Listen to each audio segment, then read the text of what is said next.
The scent of chlorine and industrial-grade lavender clung to the air in the opulent hotel hallway, a smell Elias Vance associated with the invisible hands that kept his world pristine. But as he turned the corner, his arm linked with his mistress, Isabel, a laugh dying on his lips, he saw the source. A woman on her hands and knees, her body swollen with the late stages of pregnancy, scrubbing the marble floor. Her brow was slick with sweat, her movements weary but methodical, and as she pushed a stray strand of blonde hair from her face, her eyes met his. It was Chloe, his wife. Life for Elias Vance was a meticulously curated collection of successes. His tech empire, Vance Innovations, had sprung from a dorm room idea into a multi-billion-dollar monolith that reshaped modern communication. His penthouse apartment overlooked the sprawling, glittering expanse of Chicago, a kingdom he surveyed from a throne of glass and steel. He owned success. He wore it like a tailored suit, and it fit him perfectly. His wife, Chloe, was supposed to be the final, most exquisite piece in his collection. He'd met her at a charity gala, a vision of quiet elegance amidst a cacophony of social climbers. She was an architect with a promising career, but he had offered her a different kind of blueprint, a life without worry, a home that was a sanctuary, a future secured by his name. He had loved her, he thought, for her gentle nature, a calm port in the storm of his ambition. He'd encouraged her to leave her firm, to focus on creating their family, on nesting in the beautiful sterile mansion he'd bought them in the suburbs. A gilded cage, though he never saw the bars. But over the past year, a subtle frost had settled over their marriage. Chloe's quietness had morphed into a disquieting silence. The sparkle in her eyes, the one that had first captivated him, had dimmed into a distant, melancholic haze. She'd drift through their cavernous home like a ghost, her hand often resting on her growing belly, a physical reminder of the new life that felt, to Elias, like the only real thing left between them. He'd tried to fix it the only way he knew how, with things. A new Tesla, a surprise trip to Monaco she'd politely declined, a 5-carat diamond bracelet she never wore. He saw her detachment as a flaw in the design, a crack in his perfect world, and his frustration, a feeling he despised, had festered into resentment. That resentment found an outlet in Isabel Renault. Isabel was the antithesis of Chloe. As the head of marketing for Vance Innovations, she was sharp, sleek, and hungry. She spoke his language, the language of acquisitions, of market shares, of victory. She looked at him, not with the gentle, increasingly sad eyes of his wife, but with a mirror of his own ambition. Their affair had started as a spark of intellectual friction in a late-night board meeting, and had quickly escalated into a wildfire of clandestine lunches and stolen weekends at boutique hotels, disguised as business trips. With Isabel, Elias felt seen. He felt powerful. He wasn't a husband failing to make his wife happy. He was a titan of industry, admired and desired. She validated the man he wanted to be. While at home, Chloe's silence made him feel like an imposter. This weekend was no different. He told Chloe he had a crucial investor meeting in downtown Chicago, a necessary evil. He'd kissed her cheek, his lips brushing against skin that felt cool and unresponsive. He'd told her to rest, to take it easy, a command that always made her jaw tighten imperceptibly. "I will," she had said, her voice soft, her eyes focused somewhere over his shoulder. "You closed the deal, Elias." Now strolling down the plushly carpeted corridor of the Langham, one of Chicago's most exclusive hotels, he felt the familiar surge of adrenaline. Isabel was on his arm, her red dress a bold slash of color against the hotel's muted elegance. Her laughter was crisp and confident as she recounted a recent corporate victory. "We didn't just beat them, we annihilated them," she said, her nails also red, tapping his forearm for emphasis. "They'll be lucky to recover by Q4. "That's what I like to hear," Elias grinned, feeling the stress of his home life melt away under the warm glow of her admiration. They were on their way to the hotel's Michelin-starred restaurant, a prelude to a night in the presidential suite. It was a perfect plan, a flawless execution. They turned a corner, the hallway stretching out before them, a long expanse of gleaming Italian marble. And that's when the smell hit him, that odd, chemical scent of cleanliness. Ahead, a yellow, wet floor sign stood sentinel beside a bucket and a janitorial cart. And next to it, a figure that stopped his heart cold. It was the sight of the pregnant belly that he registered first, round and full under a drab grey uniform. Then the pail of murky water, the methodical, circular motion of a rag against the floor, the weariness in the slump of her shoulders. Isabel's chatter faded into a dull buzz in his ear. The world seemed to slow down, to zoom in with excruciating clarity. He saw the worn-out sneakers, the cheap, practical uniform, and the determined, exhausted set of her jaw. And then she looked up. It was a slow, tired movement. A woman disturbed from a thankless, back-breaking task. Her blonde hair, usually so perfectly coiffed, was plastered to her forehead with sweat. But there was no mistaking her face. The high cheekbones, the sprinkle of freckles across her nose, the wide, sea-green eyes, they were Chloe's eyes. And they were staring directly into his. Time fractured. For a split second that stretched into an eternity, the universe consisted only of the 40 feet of polished marble separating Elias from his wife. The air, thick with the scent of jasmine from a nearby floral arrangement and the acrid tang of cleaning solution, crackled with an impossible reality. Isabel's grip on his arm tightened. "Elias? What is it?" Her voice was a sharp, intrusive sound in the sudden, deafening silence of his mind. He couldn't answer. He could only stare. Chloe. His Chloe. Her belly, carrying their child, their son, was a profound, round curve against the coarse fabric of the maintenance uniform. Her hands, which he had last seen, resting delicately on a silk pillow, were now chapped and red, wringing out a dirty rag into a plastic bucket. The shame was instantaneous and absolute, a hot, coiling serpent in his gut. It wasn't just that she was cleaning floors, it was the sheer, public degradation of it. What was she doing here? Had she lost her mind? Was this some kind of bizarre, theatrical act of rebellion? His mind, so adept at calculating market trends and hostile takeovers, failed to compute. The variables were all wrong. His wife, the future mother of the Vance heir, did not scrub floors. It was a violation of the natural order of the world he had built. Chloe did not gasp. She did not cry out. Her expression was the most terrifying part. It was a mask of utter stillness, a profound and weary calm that offered no explanation, no apology. Her green eyes, locked on his, held a universe of emotions he couldn't begin to decipher. But shock wasn't one of them. It was as if she had been expecting this sooner or later. She slowly, deliberately, pushed herself up. The movement was graceless, burdened by the weight of her pregnancy. She placed a hand on the small of her back, a gesture he'd seen 100 times in the comfort of their home.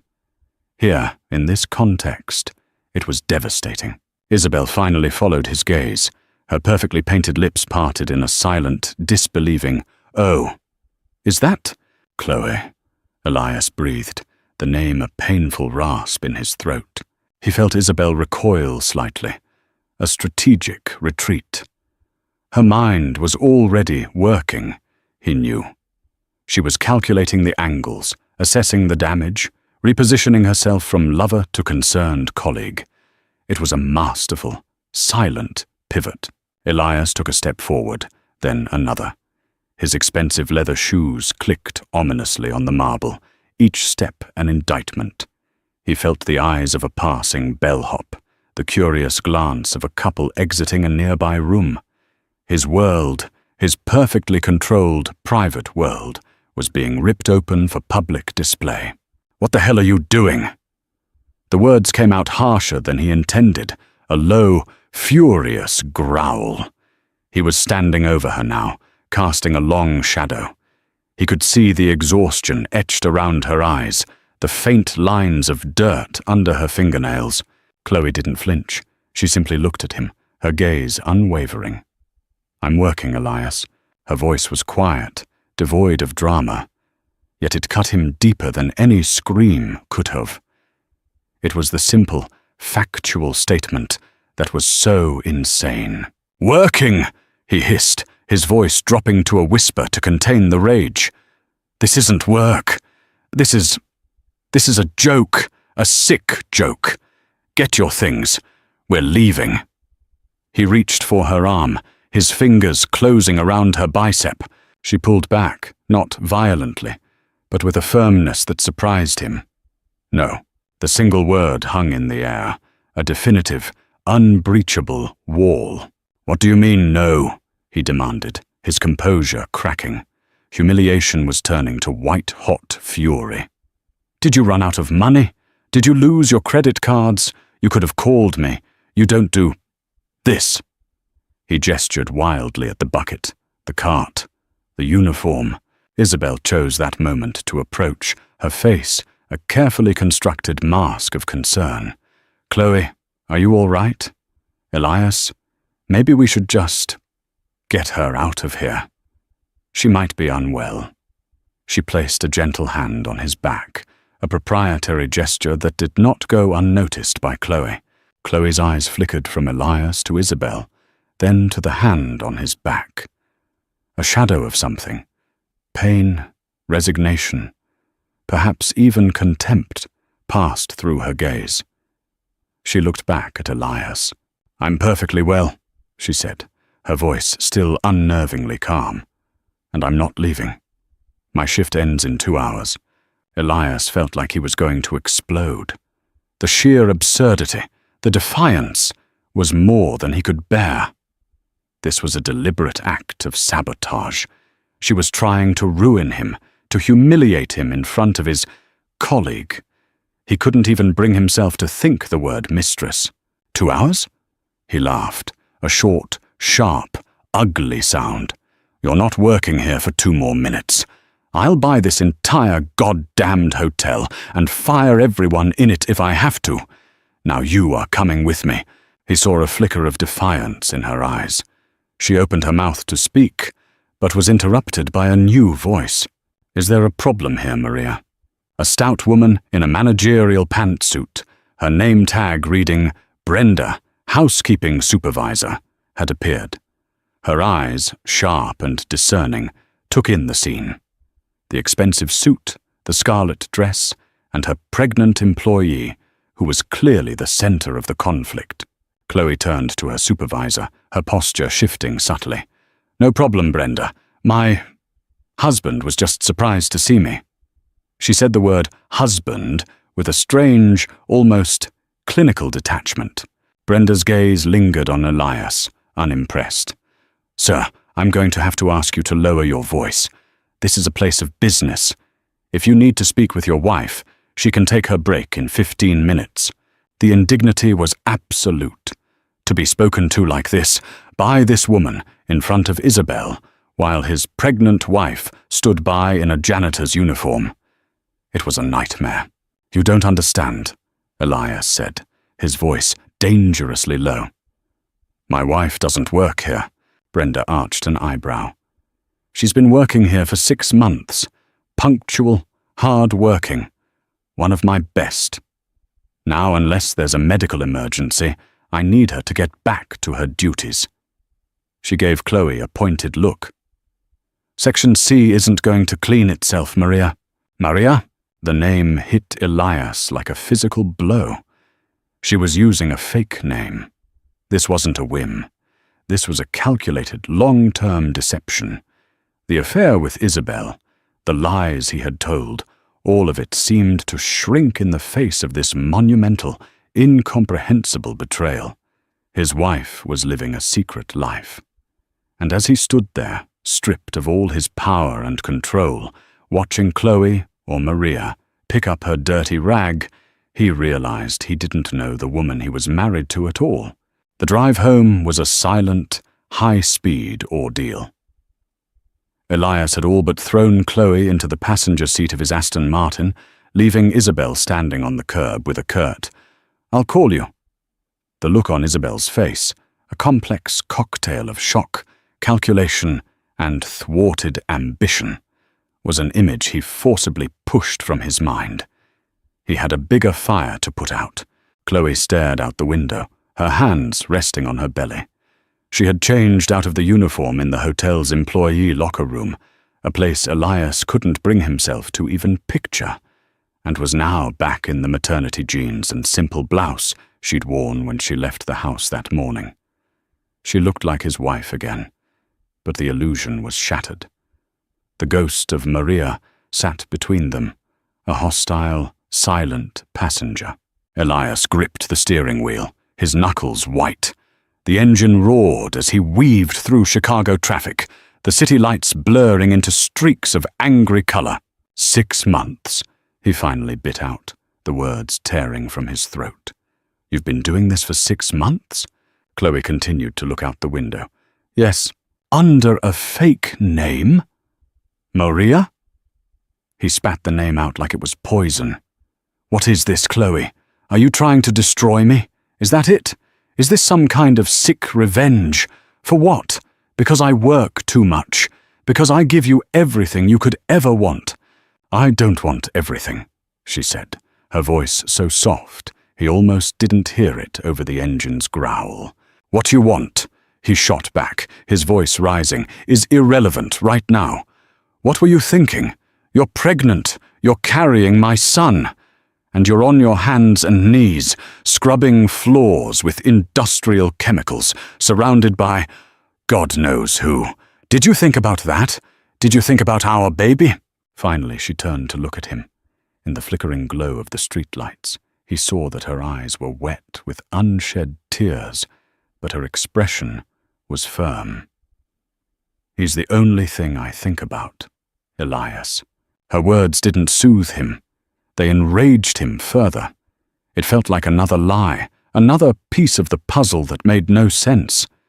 How could she claim to care for their child while actively putting herself in such a demeaning, potentially dangerous situation? "Then explain it to me," he demanded, pulling into the long, winding driveway of their sprawling suburban home. He killed the engine, plunging them into an abrupt, heavy silence. The mansion loomed before them, its perfectly manicured lawns and warm, glowing windows, a monument to the life he thought they were building. Now it looked like a movie set, a facade for a story that had gone terribly wrong. "Make me understand, Chloe. Why?" She unbuckled her seatbelt and opened the car door without another word. She walked toward the house, her steps even and unhurried. Elias slammed his fist on the steering wheel, a wave of helpless fury washing over him. The one thing he couldn't control, the one person he couldn't manage, was his own wife. He followed her inside. The house was immaculate, cared for by a paid staff that Chloe herself managed. The irony was suffocating. She oversaw a team of housekeepers here, yet chose to be one herself, secretly, in a downtown hotel. She went straight to the kitchen and poured herself a glass of water, her movements deliberate, as if she were trying to anchor herself. Elias stood in the doorway, feeling like an intruder in his own home. "I'm waiting," he said, his voice now low and strained. The rage was starting to give way to a cold, terrifying dread. Chloe took a slow sip of water. "There's nothing to explain," Nothing to explain? He roared, the sound echoing in the cavernous designer kitchen. My pregnant wife is secretly working as a janitor. My business associate, a woman I am trying to impress, sees her. My reputation, our life, our family's name. That all means nothing to you? Was she just a business associate, Elias? Chloe asked, her voice quiet but piercing. She set the glass down and met his gaze. The question landed in the space between them with the force of a physical blow. Elias flinched. The righteous anger he'd been clinging to suddenly felt thin, brittle. This isn't about Isabel, isn't it? Chloe's lip trembled for a moment. You were with her, at the Langham, holding her arm, laughing. On your way to a $500 dinner before you retired to the presidential suite you booked for your investor meeting. The detail, the precision of her knowledge stunned him. How did you know that? I work there, Elias, she said, a bitter, heart-breaking simplicity in her tone. I clean the rooms. I see the reservations. I see the names. I've seen yours before. With hers. The ground beneath him seemed to disintegrate. This wasn't a chance encounter. This wasn't the first time. She had known. For how long? She had known about his affair and had said nothing. Instead, she had donned a uniform and scrubbed floors in the very hotels where he conducted his betrayals. The power dynamic he had clung to his entire life evaporated in that single, devastating moment. He was the one who had been caught. He was the one who was exposed. His affair, which he had seen as a symptom of his marital problems, was suddenly cast in a new, infinitely more grotesque light. It wasn't a rebellion against a cold wife. It was an insult hurled at a woman who was silently, secretly, bearing an unimaginable burden. He sank onto one of the kitchen stools, the fight draining out of him, replaced by a profound and sickening shame. His carefully constructed world wasn't just cracked, it was a pile of rubble at his feet. And the woman standing before him, the one he thought he owned, was a stranger. A stranger who held all the cards, who had been watching him, knowing him better than he knew himself. Why, Chloe? He asked again. But this time it wasn't a demand. It was a plea. A desperate, whispered question from a man who had just realized he was completely, utterly lost. Chloe didn't answer his question. She simply turned and walked out of the kitchen, leaving Elias alone with the echo of his own hypocrisy. He listened to her slow, heavy footsteps ascending the grand, curving staircase. There was no slamming of doors, no histrionics. There was only a quiet, resolute retreat that felt more final than any argument. He stayed in the kitchen for over an hour, the polished marble countertops reflecting his strained, hollowed-out face. He tried to piece it together. He replayed the last 6 months in his mind, searching for clues he had missed. There were the yoga classes she attended 3 times a week, the volunteer meetings for a charity he'd never bothered to ask about, her fatigue, which he had callously dismissed as a typical symptom of pregnancy. He had been a fool, an arrogant, self-absorbed fool. He had seen her detachment not as a sign of her own secret pain, but as a personal failing on her part, an inconvenience in his perfect life. An inconvenience he had used to justify his own infidelity. He thought about Isabel, her sharp wit, her ambition, the thrill of their shared power plays. It all felt so cheap now, so tawdry and insignificant compared to the colossal, mysterious depth of Chloe's actions. Finally, he dragged himself upstairs. He paused outside their bedroom door, his hand hovering over the handle. He could hear faint sounds from within, the soft opening and closing of drawers. Steeling himself, he pushed the door open. The sight that greeted him sent a fresh wave of panic through him. An open suitcase lay on their king-sized bed. Inside, Chloe was neatly folding her clothes, not her designer dresses or expensive cashmere sweaters, but simple blouses, maternity jeans, the practical, unassuming clothes that he now realized were her true uniform. "What are you doing?" he asked, his voice barely a whisper. "I'm packing a bag," she said, not looking at him. Her focus was on folding a soft cotton t-shirt with meticulous care. "Packing for what? A trip? Where are you going?" The questions were frantic, desperate. "I'm going to my sister's for a few days." Her sister, Jenna. He'd only met her a handful of times. She was a no-nonsense ER doctor who lived in a modest apartment on the other side of the city. He always got the distinct impression that Jenna didn't approve of him, that she saw him as something ornamental and ultimately unnecessary in her sister's life. He had dismissed it as jealousy. Now he suspected it was insight. "Jenna's?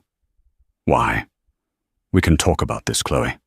We need to talk about this." He took a step into the room, his hands outstretched as if to physically halt her progress. "I don't think I can talk to you right now, Elias," she said, finally raising her eyes. They were clear, resolute, and utterly exhausted. The fight was gone, and in its place was a deep, settled sorrow that frightened him more than her anger ever could have. "Everything I would say, you wouldn't understand." "Then make me understand," he pleaded, the old arrogance gone, replaced by raw desperation. "I'll do anything. I'll end it with Isabel. It was a mistake, a stupid, meaningless mistake." A small, sad smile touched Chloe's lips. "No, it wasn't meaningless. It was a symptom. Just like my job at the hotel was a symptom. We're sick, Elias.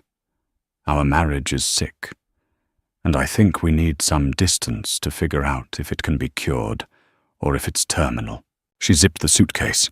The sound was deafening, a definitive, punctuating mark on their life together. She lifted the small bag.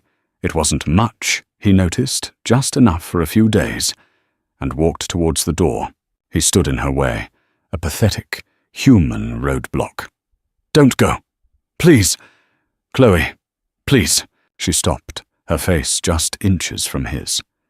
He could see the fine lines of fatigue around her eyes, the way she held her body with a protective stillness, guarding the child within. "When you look at me, Elias, what do you see?" she asked, her voice soft and clinical. He faltered. "I see. My wife. The mother of my child. I see the most beautiful woman I've ever known." The word sounded hollow, rehearsed, even to his own ears. "No," she corrected him gently. "You see a piece of your portfolio, an asset, something you acquired to complete a picture of success. You see something that is supposed to be beautiful and quiet and grateful in the passenger seat of your expensive car. You've never once, in 5 years, asked me what I dream about." She moved past him, her shoulder brushing his. The brief contact felt like an electric shock. He turned and watched her walk down the hallway, her back straight, her steps measured. He didn't follow. He knew, with a certainty that chilled him to the bone, that it would be useless. He was left standing in the doorway of their bedroom, surrounded by the trappings of a life that had been built on a foundation of lies, both his and hers.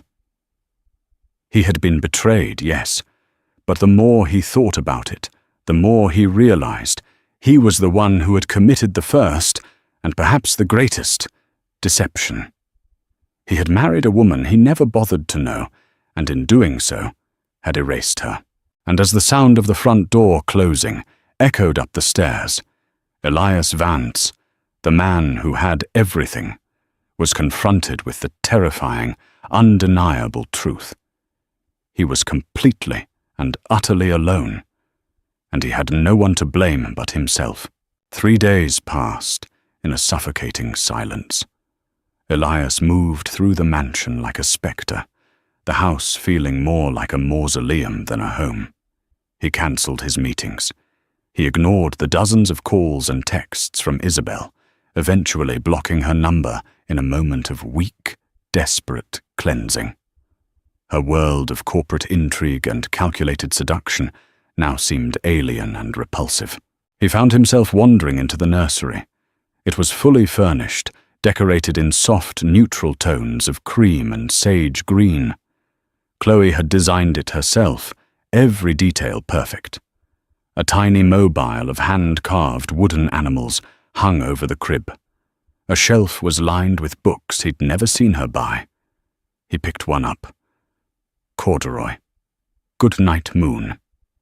He ran his hand over the smooth, unblemished wood of the crib, and for the first time, a true, piercing fear for his unborn child seized him. Not for the child's physical safety, but for the world he was about to enter. On the fourth day, his phone rang. It was an unknown number. He answered with a sense of dread. "Hello?" "It's Jenna, Chloe's sister." Her voice was crisp, professional, and held no warmth. "She's agreed to see you. My apartment. 1 hour. Come alone." The line went dead before he could respond. The drive to Jenna's apartment was the antithesis of his usual commute. He left the Aston Martin in the garage and took one of Chloe's older, more practical cars, a simple Subaru. He drove through unfamiliar neighborhoods, past brick walk-ups and local grocery stores, a world away from the gleaming high-rises and manicured lawns of his own life. Jenna's apartment was on the 3rd floor of a clean but unremarkable building. She opened the door before he could knock, her arms crossed, her expression formidable. She was shorter than Chloe, with the same green eyes, but where Chloe's were gentle, Jenna's were analytical, missing nothing. "She's in the living room," Jenna said, her voice low. "A few rules. Don't raise your voice. Don't make excuses. And if you upset her, I will throw you out myself. Understood?" Elias just nodded, feeling like a schoolboy being admonished by the principal. He walked into a small, cozy living room filled with books and plants. Chloe was sitting in an armchair by the window, a mug cupped in her hands. She looked different. Here, in this simple, unpretentious space, she seemed more solid, more real than she ever had in their mansion. He stood awkwardly for a moment, before taking a seat on the couch opposite her. Jenna remained standing by the doorway, a silent guard. "Thank you for seeing me," he began, his voice hoarse. Chloe nodded, taking a sip from her mug. "I'm not doing this for you, Elias, or even for me, really. I'm doing it for him." She patted her stomach. He deserves a father who at least knows the truth. Elias braced himself. He was expecting a confession of an old affair, a hidden debt, some dramatic soap opera revelation that would explain her bizarre behavior. He was not prepared for what came next. "Before I met you," she began, her gaze fixed on the street outside the window, "I was engaged to someone else." The words hung in the air. Elias felt a strange, illogical pang of jealousy. "His name was Mark," Chloe continued, her voice softening with a remembered tenderness that twisted something in Elias's gut.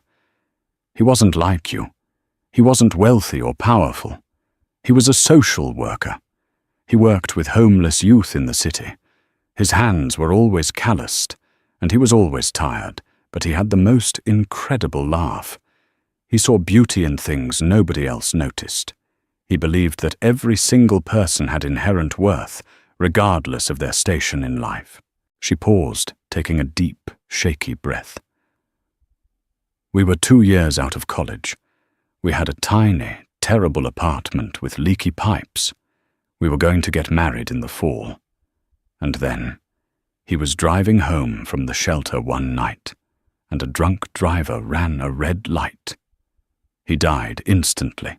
The story fell into the quiet room, piece by piece. Elias could only listen, stunned into silence. This wasn't a story about Chloe. It was a ghost story.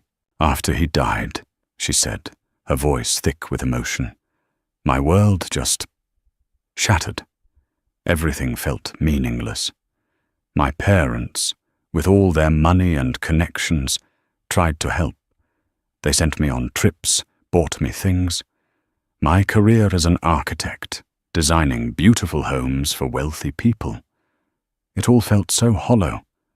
It was a world Mark had always gently questioned. And without him, I felt like I was suffocating in it.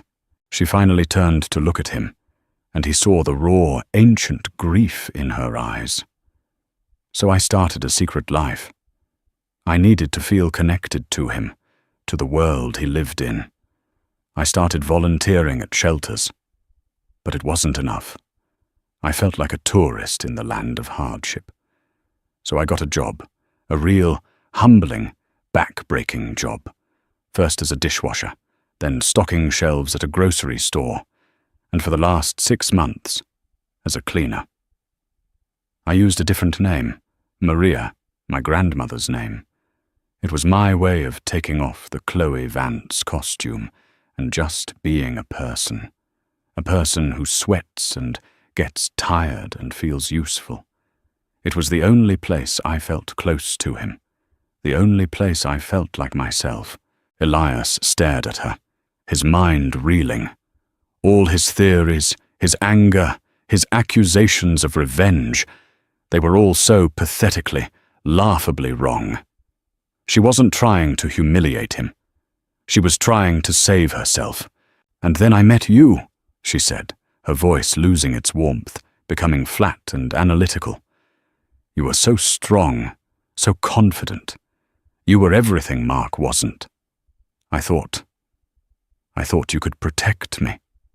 From the grief, from the emptiness.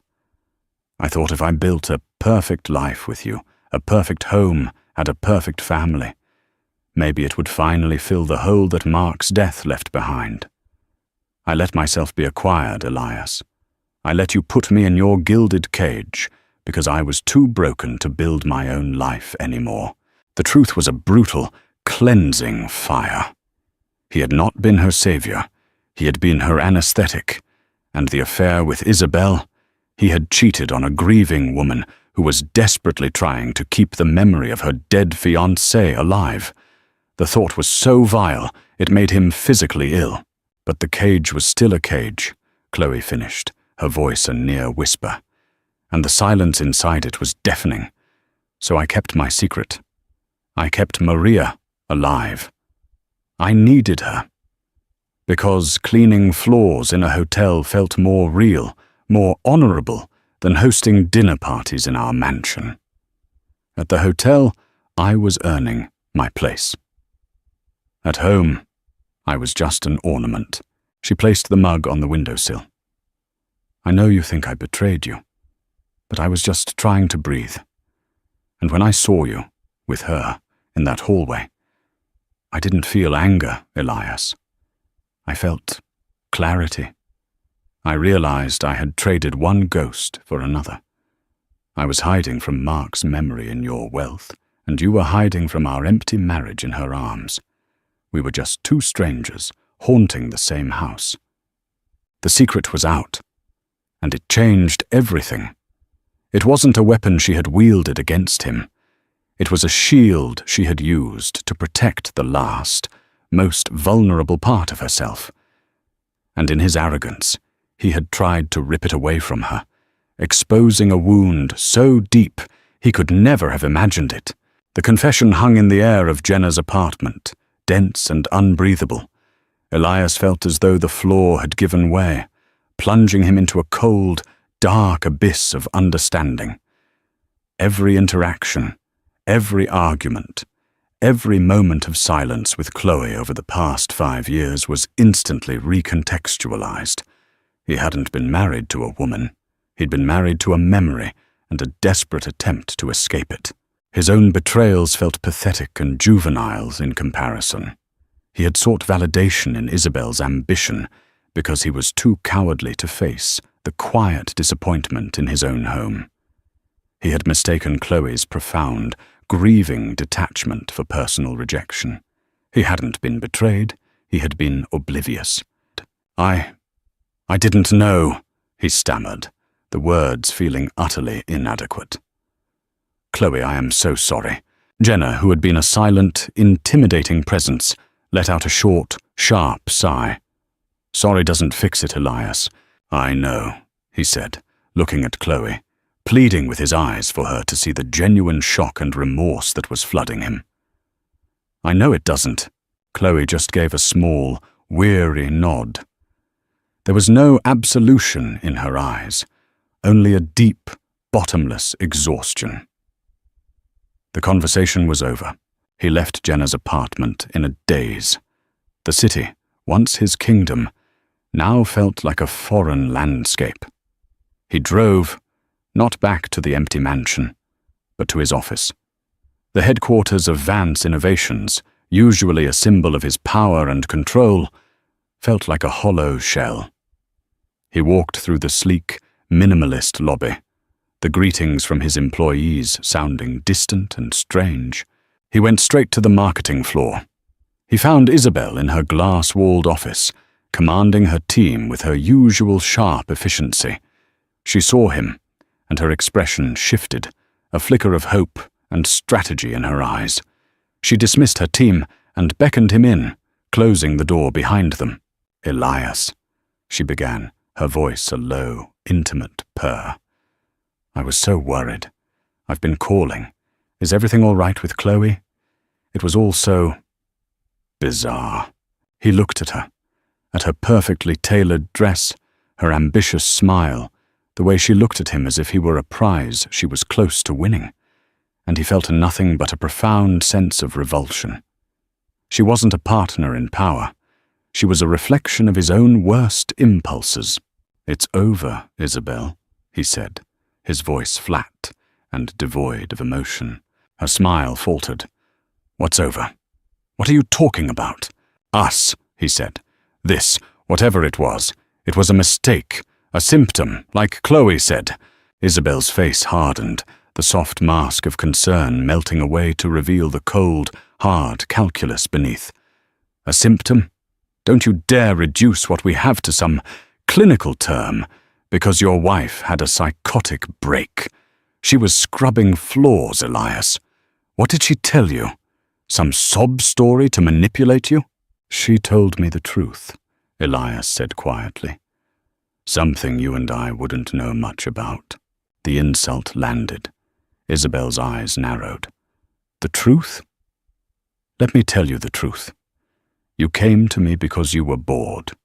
You came to me because I understand you, because I challenge you, because I see the king you are, not the wallet she married.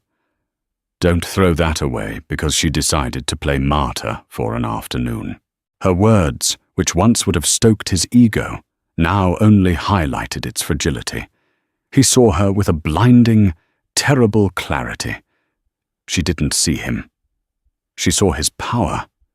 She saw a faster elevator to the top floor, and he had let her use him, just as he had used her to avoid the uncomfortable truths of his own life.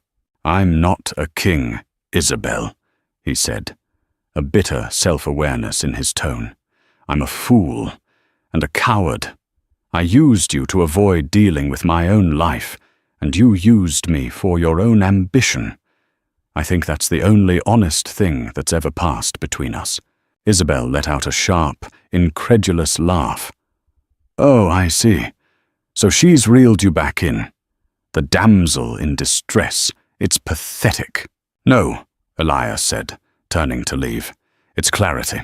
"You'll be back," she called after him, her voice sharp with fury. "When you get tired of her sad little drama, you'll be back." He didn't turn around. He walked out of her office, past the curious eyes of her team, and didn't stop until he was back in his own. He stood at the vast window, looking down at the city below. It all looked different now. Not like a kingdom to be conquered, but a complex, sprawling network of millions of lives, millions of stories as deep and painful as Chloe's. He had been living on the surface, in a world of glass and steel and illusions, completely blind to the real, messy, painful, beautiful world below. He had spent his life building an empire, but he had failed completely at building a life. The foundation of everything he valued, his marriage, his self-image, his understanding of the world, had been shattered. And as he stood there, alone in the monument to his success, he knew he had to tear it all down and start again. The weeks that followed were a period of quiet demolition. Elias didn't try to contact Chloe. He respected her silence, understanding it as a necessary quarantine. Instead, he turned his relentless energy inward. He found a therapist, a silver-haired man with kind eyes who listened patiently as Elias clumsily unpacked a lifetime of insecurity, of equating net worth with self-worth, of his deep-seated fear of returning to the poverty of his childhood. He began dismantling the gilded cage. He put the suburban mansion on the market, the cavernous rooms a constant, painful reminder of his failures. He moved into a modest but comfortable apartment downtown, one that felt like it belonged to a man, not an institution. He fired the personal chef and started cooking for himself, burning the first few meals, but finding a small, grounding satisfaction in the simple, honest act of preparing his own food. He also cleaned house at his company. He accepted Isabel's resignation, which she tendered with a cool, professional fury, along with a severance package that was generous but final. He started spending less time on acquisitions and more time walking the floors, talking to his employees, learning their names and their stories. He was trying to learn the language Chloe and Mark had spoken, the language of inherent human value. 3 months after the encounter at the hotel, Chloe's sister Jenna called him. "She's had the baby," Jenna said, her voice softer than he'd ever heard it. "A girl. Lillian. They're both healthy." Relief washed over Elias so intensely his knees felt weak. "Can I—" "She'll let you know when she's ready, Elias. Be patient." 2 more weeks passed. Then he got a text directly from Chloe. It was a picture of a tiny, sleeping baby with a wisp of blonde hair, swaddled in a soft pink blanket. Below it, a simple message. "The visitor's wing at St. Mary's, room 302. You can come now." He bought a small, plush teddy bear, feeling foolishly nervous as he walked the sterile hospital corridors. He found the room and paused at the door, his heart hammering. He pushed it open gently. Chloe was sitting up in bed, looking tired but serene, and in her arms was the most beautiful thing he had ever seen. Lillian, his daughter. She looked up at him, and her eyes were not angry or sad. They were just watchful. "Hi," she said softly. "Hi," he whispered back. He walked closer, his eyes fixed on the baby. "She's perfect." "She is," Chloe agreed, a gentle smile on her lips. She looked down at their daughter. "She looks like you," around the eyes.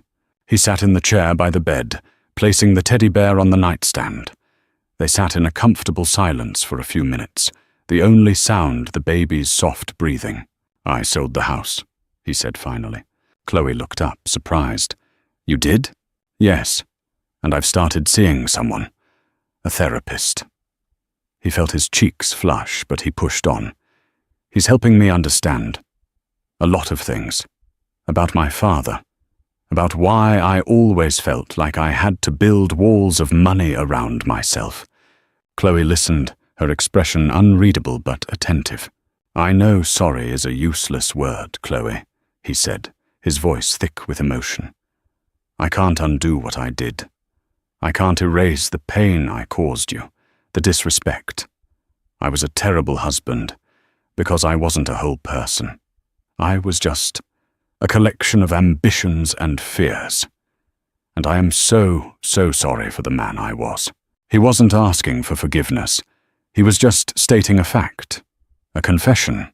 Chloe looked from his face to the sleeping baby in her arms. And the man you are now? He's under construction, Elias admitted, with a wry, self-deprecating smile. But he's learning.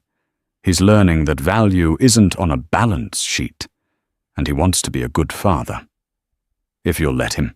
Tears welled in Chloe's eyes, the first he had seen her shed through this whole ordeal. She nodded slowly. Lillian deserves a good father. A few weeks later, Elias learned through Jenna that Chloe had officially launched a non-profit foundation. It was called the Markwell Project, a fusion of Mark's name and her own. Using a substantial trust fund from her own family, a fund she had never told Elias about, she had started an architectural firm that designed and built beautiful, sustainable, and affordable housing for low-income families and homeless shelters. Her work at the hotel hadn't just been penance, it had been research. It had been her way of understanding the community she wanted to serve. Elias, humbled and awed by her strength and purpose, made a call to his financial manager. He made a multi-million-dollar donation to the Markwell Project. It was completely anonymous. It wasn't a way to buy her back. It was his first real investment in the world she had tried to show him. A world where wealth wasn't for hoarding, but for healing. Their new life took shape slowly, cautiously. They were not husband and wife. They were co-parents. He would visit Chloe and Lillian at Jenna's apartment, and later at the small, charming house Chloe rented near her new office. He would hold his daughter, feed her, change her diapers, and talk with Chloe, truly talk, for the first time. They talked about Mark. They talked about his therapy. They talked about her designs. They were two broken people, learning to be whole on their own, side by side. There was no dramatic reunion, no cinematic kiss in the rain. Redemption wasn't a destination, it was a daily practice. It was in the quiet respect he showed her, the steady presence he provided for their daughter, and the slow, painful, and deeply necessary work of becoming a man worthy of a second chance. The future was unwritten, but for the first time, it felt hopeful. It was a foundation built not on illusions or acquisitions, but on the rubble of their past, from which something real, and perhaps one day beautiful, could finally grow. The story of Elias and Chloe is a powerful reminder that the lives we see on the surface often hide deep, complicated truths. It's a journey of profound betrayal and unexpected redemption, showing that it's never too late to tear down the walls we've built and discover who we truly are. Their path wasn't easy, but it was real, reminding us that true wealth is found not in what we own, but in the connections we build and the healing we allow ourselves to have. What did you think of Chloe's secret? Could you forgive Elias? Let us know your thoughts in the comments below. If this story touched your heart, please give this video a thumbs up, share it with someone who loves a powerful story, and don't forget to subscribe to our channel for more emotional fiction that will stay with you long after the screen goes dark. Thank you for watching.